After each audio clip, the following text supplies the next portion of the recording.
VS. അച്യുതാനന്ദന്റെ ആശയങ്ങൾ യുവതലമുറയെ സ്വാധീനിച്ചെന്ന മുതിർന്ന CPM നേതാവ് A.K. ബാലൻ. അതിന് തെളിവാണ് അദ്ദേഹത്തിന്റെ സംസ്കാര ചടങ്ങിൽ യുവാക്കളുടെ വലിയ പങ്കാളിത്തമുണ്ടായതെന്ന് ബാലൻ പറഞ്ഞു.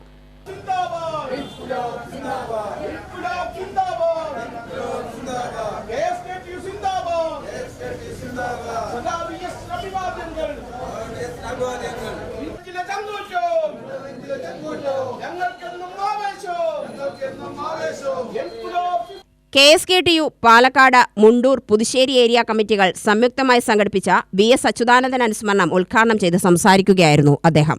2019 ഒക്ടോബർ 23 വരെ 73 വർഷം ഇടതടവില്ലാതെ അദ്ദേഹം വന്നു. 23-ാം തീയതിയാണ് അദ്ദേഹം അവസാനമായി പ്രസംഗം നടത്തി. പിന്നീട് തിരുവനന്തപുരത്തേക്ക് പോയി. ഒക്ടോബർ 26-ാം തീയതി വീണ്ടും കുന്നത്തറയിൽ വന്ന് ഒക്ടോബർ 27-ന് സമാപന സമ്മേളനത്തിൽ പങ്കെടുക്കാൻ തീരുമാനിച്ചതാണ്. അതിൻ്റെ ഇടയിലാണ് ഒക്ടോബർ 24-ാം തീയതി 2019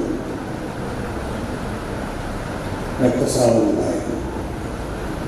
പാലക്കാട് NGO യൂണിയൻ ഹാളിലാണ് അമരസ്മരണ എന്ന പേരിൽ വി.എസ്. അനുസ്മരണം സംഘടിപ്പിച്ചത്. ഒരുപാട് പ്രതിസന്ധികളെ അതിജീവിച്ച പാഠപുസ്തകമാണ് വി.എസ്. സർവ്വമേഖലകളിലും വ്യക്തിമുദ്ര പതിപ്പിക്കാൻ വി.എസിന് കഴിഞ്ഞതായി ബാലൻ പറഞ്ഞു. അസാധാരണമായാണ് വി.എസ്. പ്രതിസന്ധികളെ തരണം ചെയ്തത്. സംഘടനാ പാടവവും അത്ഭുതകരമായിരുന്നു. താൻ വൈദ്യുതി വകുപ്പ് മന്ത്രിയായിരുന്ന സമയത്ത് വൈദ്യുതി ബോർഡ് നേരിട്ട പ്രതിസന്ധി തരണം ചെയ്തപ്പോഴും പാലക്കാട് ജില്ലയെ സമ്പൂർണ്ണ വൈദ്യുതീകരണ ജില്ലയായി പൂർത്തിയാക്കാൻ സഹായിച്ചതിലും വി.എസ്. എന്നെ അഭിനന്ദിച്ചിരുന്നുവെന്ന് ബാലൻ പറഞ്ഞു. UTV news, Palakkad.